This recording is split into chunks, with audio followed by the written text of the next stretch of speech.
I'm Joey Weiss, and I just came from Montevideo, Uruguay. I'm feeling good, yeah. I think as Javier and other people asked me, like, it's nice to be back, but I was also like not itching to be back, which I think is a good space to be in. I would have stayed longer, but it is nice to kind of be back in a familiar place as well. Yeah, I think some of the activities that were challenging for me were things that I wouldn't have typically done, and that involved, like more active participation.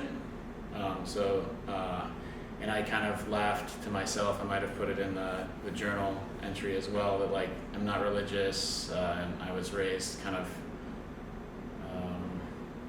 like Judaism light, but I went, like I think they might have been on the same day. There was a day or very close by where I went to a mass, but then also there was a dance lesson, and I was just laughing to myself that the dance lesson was like far more challenging for me than sitting through a religious service, just because it kind of like, it was more interactive, but it was also like things that I don't feel like I'm good at, or so I think there were things where it's like, when you're an adult, you kind of make some decisions about where you're comfortable and what you're good at and what you're not good at. So it's just that it was helpful that, like, my whole mindset for the 30 days was like, this is a time to do those kind of things. So I think just having that, it's interesting, like if you wake up and you're not expecting to like do things outside of your comfort zone, I think it's harder. Like if you're just like on the subway going to work and you have to,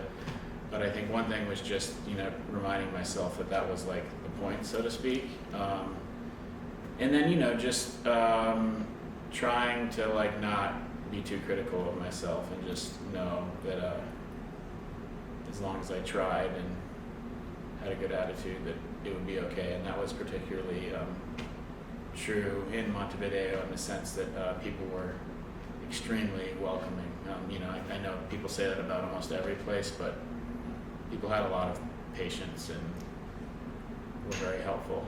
I tried to establish like a framework to just be comfortable in the space I was in. Again, I know the purpose isn't to be comfortable, just like, okay, I know where I can like eat and how to get around and deal with, like in Montevideo, the buses and things like that. So I think once that was kind of a little bit more kind of like firm, then I could kind of, put my full attention and energy towards like doing the thing, or the things that had been assigned for the day, and in a way that was like very committed and not distracted, because I think like you were saying, like, can you put your full energy into it?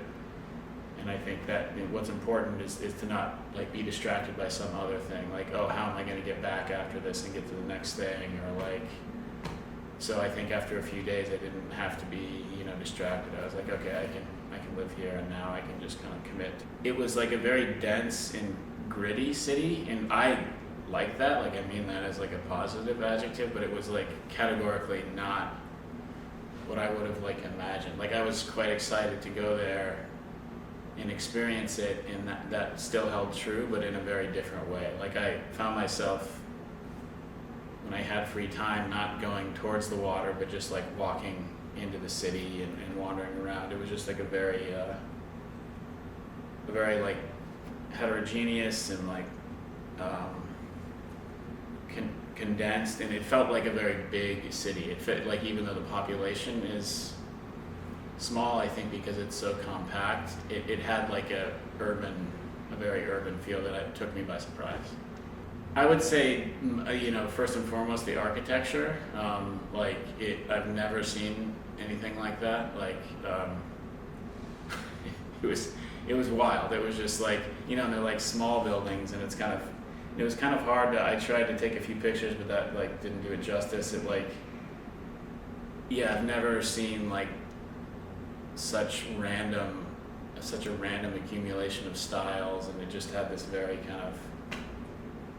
So that, first and foremost, I would say the architecture and just like the kind of rambling vibe of the city. I think you know, one of the things that was not very heterogeneous or diverse was the population. It's actually like, I was actually surprised by that. But that did not make it feel like,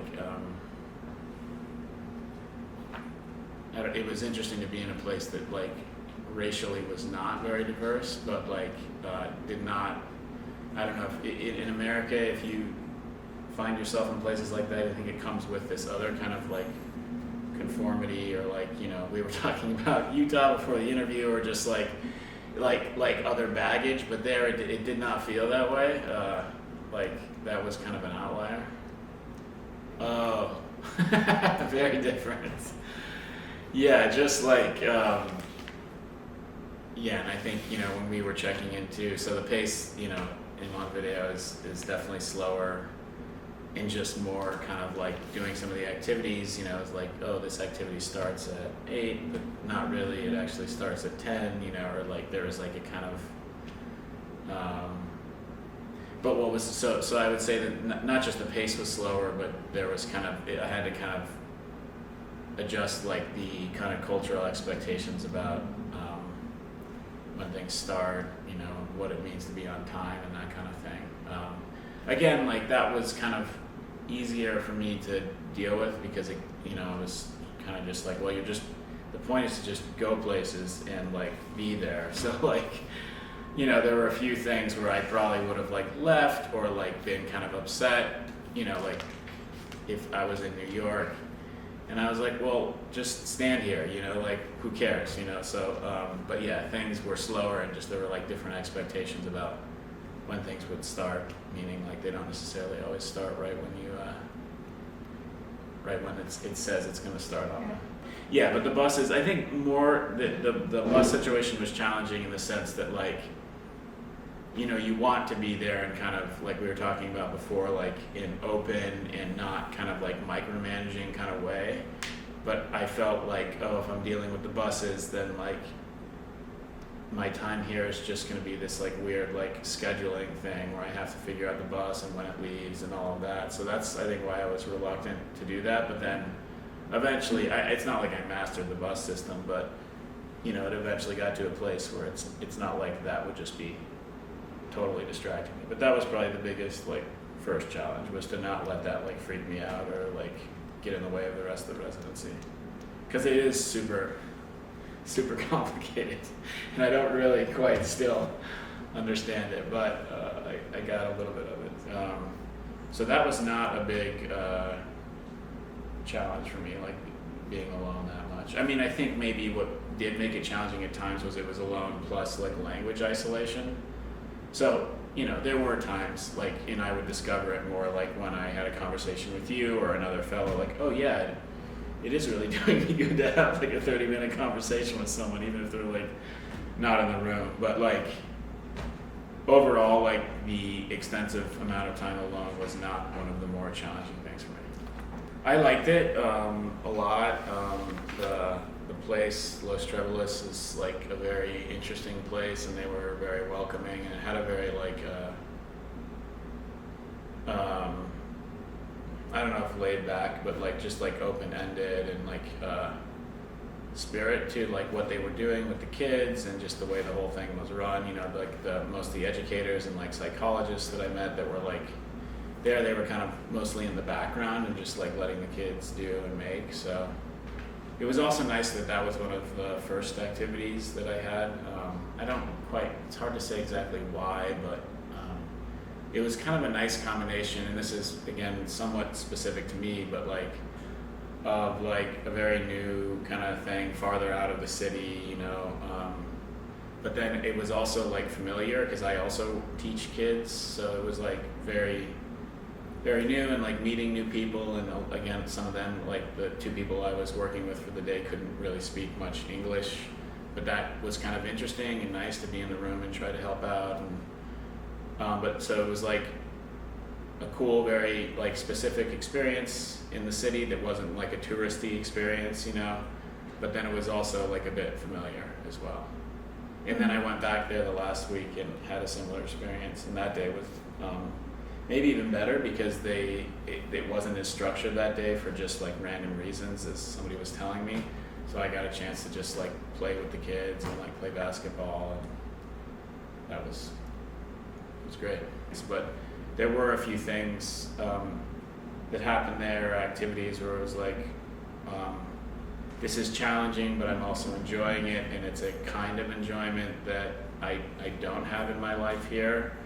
And, you know, happily, like this, you know, Montevideo and New York are obviously very different cities, but they're similar. Like, so to give a specific example, one of the first things was like this, like one of my first activities was like this language meetup. So it wasn't, you know, like I thought it was going to be more like everyone's practicing Spanish, but it was just like people who are just working on a different language would show up here.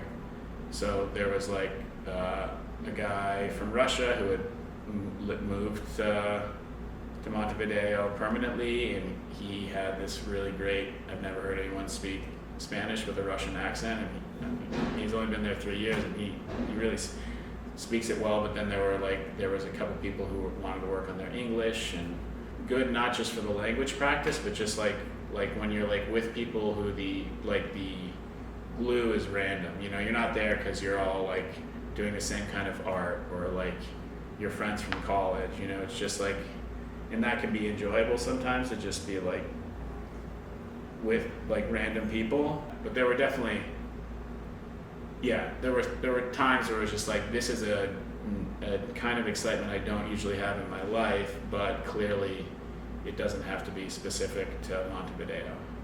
That was kind of in the back of my head, was like, how can some of this, like, even the therapy, but I actually like having this weird kind of just like 4 sessions, it worked. So it was like, oh, I could, you know, like, I could go to therapy like just 6 times a year, and it might not be totally pointless, you know, if it worked here. I mean, worked is the wrong word, but I found it like rewarding and interesting, even though it was like in a short time span.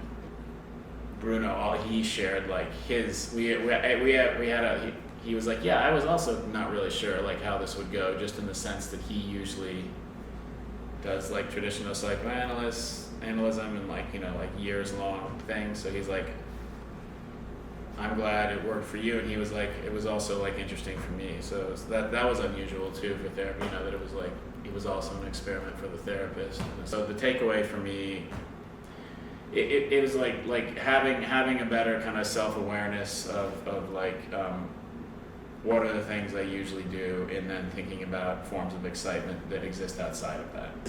For the residency in broad strokes is like, you know, you have to kind of like do things that you maybe don't want to do,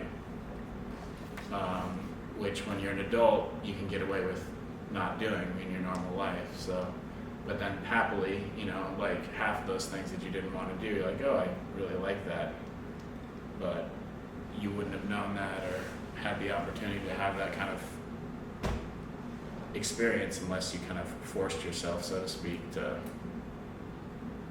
do it. So but I did notice, like, especially like maybe like 2 weeks in, that I was just like, you know, it wasn't like straightforward, but it was just like, why am I so like on edge when there's like nothing to be on edge about, you know? That like, I think, you know, part of what art making does is just, it's like a thing that you do that kind of like centers you and grounds you and makes you connected to the world in a certain way. So I think there were moments, it wasn't like, it wasn't kind of like a broad thing, like I really wish I could be doing my art right now, I can't wait to, but it was more just like, you know, maybe like on a Tuesday afternoon, like, why am I, you know, in this beautiful city, I have like a free day, like why am I like, you know, on edge? It's like, oh, it's probably because of that, you know. So I would say it was more kind of in like short episodes it was difficult, but like in broad strokes it wasn't for me. Oh. If I was going to give advice or tips for future fellows, I think like, yeah, I mean, this is kind of obvious, but I think for me, the like first thing that really helped me was just like the idea that you're agreeing to go somewhere where you don't know where you're going, and like keeping that commitment alive even when you're there. Well, it was great to be in Montevideo. It was great to be thrown into a variety of different situations there, but also have some time to just be myself. So thanks and goodbye.